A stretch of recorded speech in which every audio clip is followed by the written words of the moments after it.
Ya, kisah asmara singkat antara Fahmi dan juga Anggi ini menjadi potret hubungan anak muda yang sepertinya dibutakan oleh perasaan lama. Diduga karena tak kunjung mendapatkan kepastian dari kekasih lama, membuat Anggi memutuskan untuk menerima pinangan orang lain setengah hati. Namun keputusan itu ternyata berakhir buruk hingga viral di media sosial.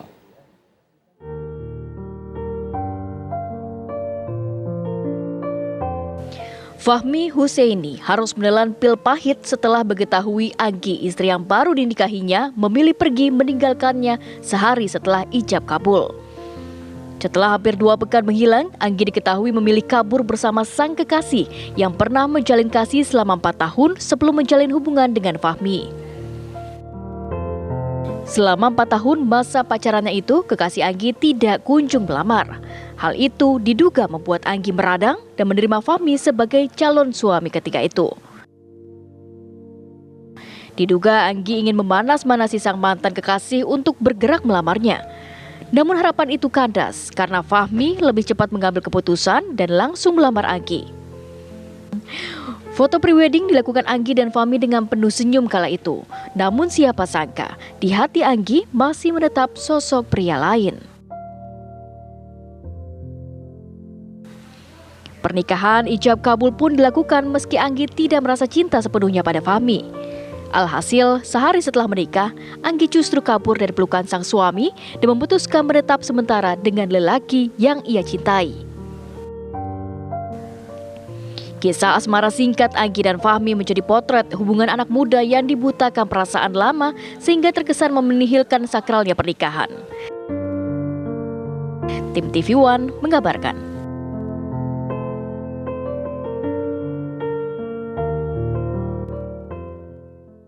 Kita masih bersama dengan Ustazah Khotrul Nada untuk membahas, tadi juga menyambung pertanyaan saya yang terpotong tadi Ustazah, dengan kasus seperti ini misalnya, apakah sang suami berhak untuk meminta ganti rugi misalnya atas semua biaya yang sudah keluar, baik itu mahar dan lain sebagainya?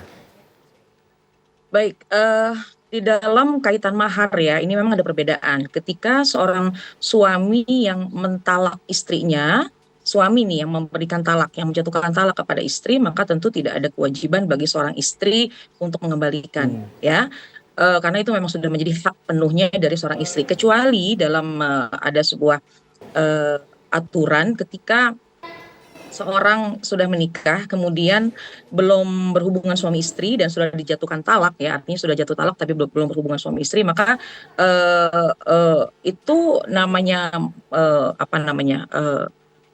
mahar itu tetap menjadi haknya istri dan boleh suami ini memberikan atau memberikan kepada istrinya itu setengah dari apa yang diucapkan ketika ijab kabul, ketika memang belum ada hubungan suami istri.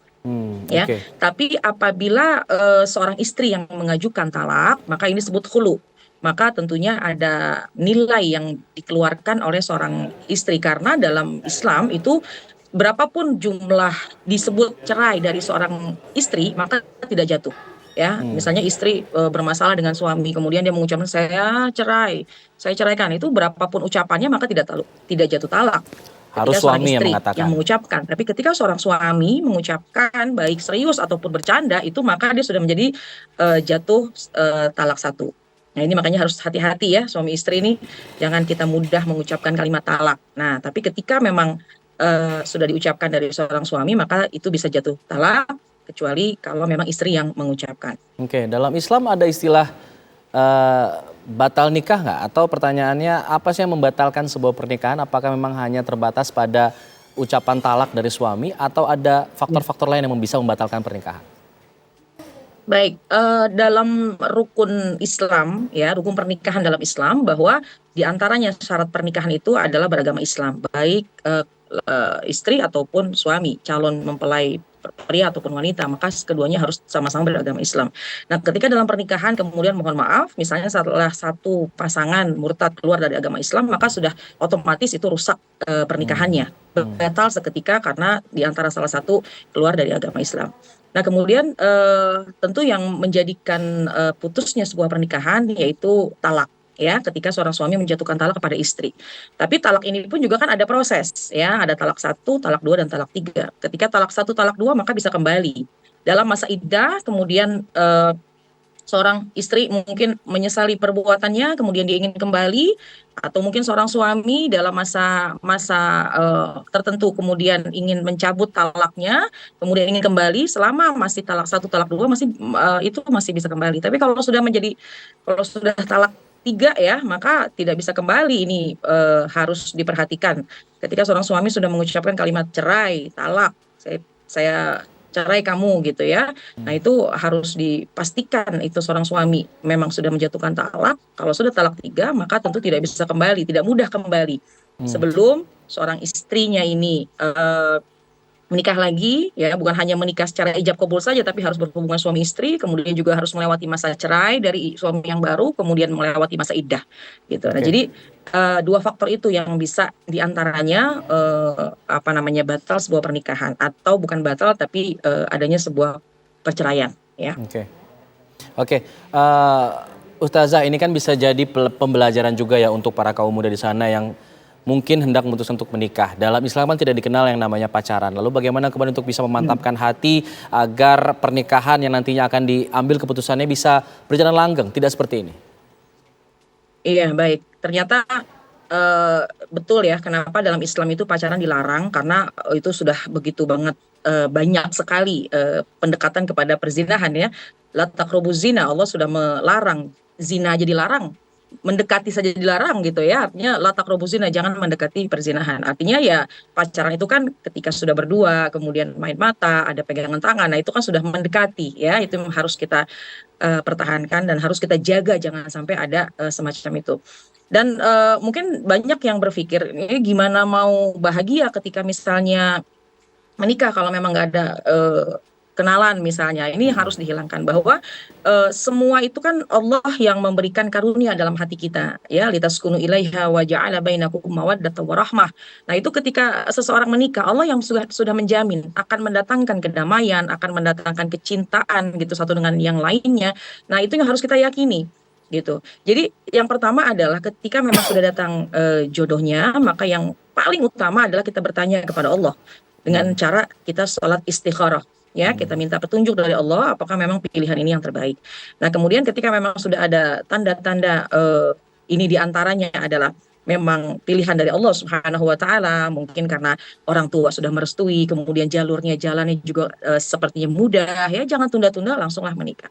Dan yang terpenting adalah untuk mantapnya hati satu dengan yang lain, yang tadi saya sampaikan di segmen sebelumnya, bahwa sebelum ada pernikahan harus ada kemantapan hati dari pasangan satu yang dengan yang lainnya terkait dengan harus menjalankan pernikahan ini dengan nilai ibadah, ya, karena seseorang itu kalau memang mau mencari pahala di dalam pernikahan itu sangat mudah, ya. Makanya kata Nabi itu man tazawwaja abdu faqad istakmala nisfaddin. Siapa orang yang menikah, maka dia sudah menyempurnakan separuh dari agama. Nah, kalau memang dia niat menikah untuk ibadah, itu sepanjang perjalanan pernikahannya itu pasti semuanya akan mendatangkan pahala.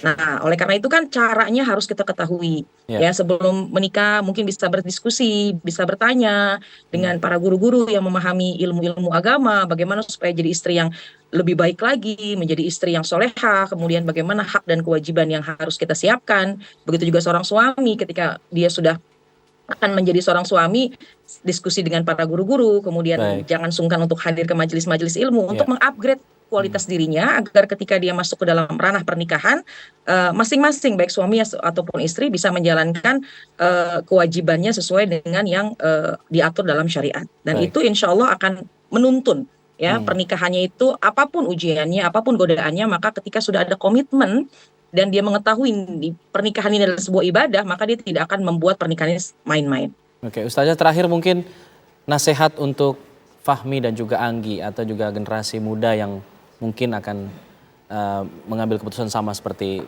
kedua pasangan ini sebelum pernikahan. Bagaimana? Maaf, terputus. Iya, mungkin bisa memberikan nasihat singkat untuk Fahmi dan Anggi dan juga generasi muda lainnya yang ingin mengambil keputusan untuk menikah. Menikah itu ibadah ya, jadi kita nggak usah khawatir dan Allah sudah jamin. rizki bagi seseorang yang memang dia akan melakukan sebuah ibadah, di antaranya adalah pernikahan. Asalkan menjalankan itu semuanya tidak dengan hawa nafsu, ya. Maksudnya bagaimana dengan hawa nafsu? Akhirnya sekedar suka gitu, kemudian tanpa melihat latar belakang, tanpa melihat bagaimana persiapan gitu, dan itu akhirnya terburu-buru, artinya bukan tidak melihat apa namanya. Kadang-kadang kan dalam pernikahan itu kan memang dianjurkan ya oleh baginda Rasulullah SAW untuk melihat bagaimana nih pasangan kita, Ya, kemudian bukan lihat dari bagaimana apa yang ia miliki, tapi kan kemudian untuk mengetahui keluarganya, sekedar untuk mengetahui ya, itu kan juga akan memudahkan dalam perjalanan pernikahan. Nah, kemudian yang kedua bahwa selalu tanamkan niat dalam hati menikah itu adalah untuk ibadah. baik. Ya, selalu kita tanamkan menikah itu untuk ibadah. Karena kalau sekiranya kita tanamkan pernikahan ini untuk ibadah, maka semua kesulitan akan terasa mudah dan tidak akan pernah memilih perpisahan menjadi jalan pintas Ya, gitu. Karena baik. semua itu pasti akan ada jalan keluarnya. Dan Hmm, yakin bahwa ketika memang itu sudah jodoh kita, yang kita sudah minta kepada Allah, sudah minta pandangan dari orang tua kita dan merestui, maka bismillah jalankan semuanya, mahligai rumah tangga. Insya Allah dengan niat ikhlas, maka hmm, semuanya akan mudah dan baik. semuanya insya Allah akan bernilai pahala yang akan mendatangkan kebahagiaan ya. Karena Oke, kan kita kalau menikah itu ingin bersama sampai tua, betul. bahkan bukan hanya di dunia, pengen ke surga. Jadi sampai dengan Hmm, nilai cinta, sakinah, mawadah, warahmah itu bahkan ada sebuah kalimat ingin menua bersama, itu kan betul. sebuah keindahan. Dan untuk mencapai itu memang pastinya dalam pernikahan ada ujian, ada Iya. godaan, tapi Hmm, kembalinya kalau memang diniatkan untuk ibadah, baik. ikhlas lillahi ta'ala, tidak dibuat main ini pernikahan, maka insya Allah akan langgeng dunia sampai ke surga. Amin. Baik, terima kasih banyak Ustazah Kotrunada sudah berbagi ilmu pada kami di Kabar Siang. Terima kasih. Selamat siang. Sama-sama. Assalamualaikum. Sama-sama. Waalaikumsalam warahmatullahi wabarakatuh. Pemirsa, masyarakat juga menyayangkan kejadian pengantin perempuan Anggia Anggraini yang kabur dari rumah 1 hari setelah menikah. Pernikahan dianggap merupakan hal yang sakral sehingga perlu komitmen yang kuat ketika menjalaninya. Hal ini juga tak sesuai dengan budaya dan etika yang berlaku di Indonesia. Berikut adalah tanggapan lengkap dari masyarakat. Salah satu dari banyaknya warga yang memberikan tanggapan yang nggak benar aja gitu. Saya nggak setuju dan nggak sepakat. Karena kan di Indonesia ini kan punya budaya yang menyakralkan pernikahan gitu ya. Kalau misalkan dilihat di sini kan kasusnya dia 1 hari setelah nikah kan kabur ya, apalagi ketahuan sama mantan pacarnya begitu. Saya nggak setuju sama hubungan seperti itu karena kan kesepakatannya aja sudah tidak benar gitu menurut saya, pandangan pribadi saya gitu ya. Seharusnya kan kalau mau kemana-mana kan izin suami dulu ya, jangan kabur kayak gitu. Kalau emang nggak ada rasa gitu, ngapain harus nikah gitu, apalagi kabur dengan mantan pacar itu kalau menurut aku keluar dari syariat agama ya, nggak boleh, bukan ini dosa besar maksudnya, karena dalam ikatan pernikahan itu kan sakral sekali seumur hidup. Bukan untuk main-main, pernikahan itu kan namanya sekali seumur hidup ya, kita harus menjalani yang namanya masa lalu itu kan harus dilupakan. Kita udah menemukan masa depan yang pasti dengan pernikahan, gitu doang sih. Kasian sih ya sama pengantin cowoknya. Maksudnya kan itu udah akad ya, udah terjadi akad. Kalau memang mau cancel ya harusnya sebelum akad.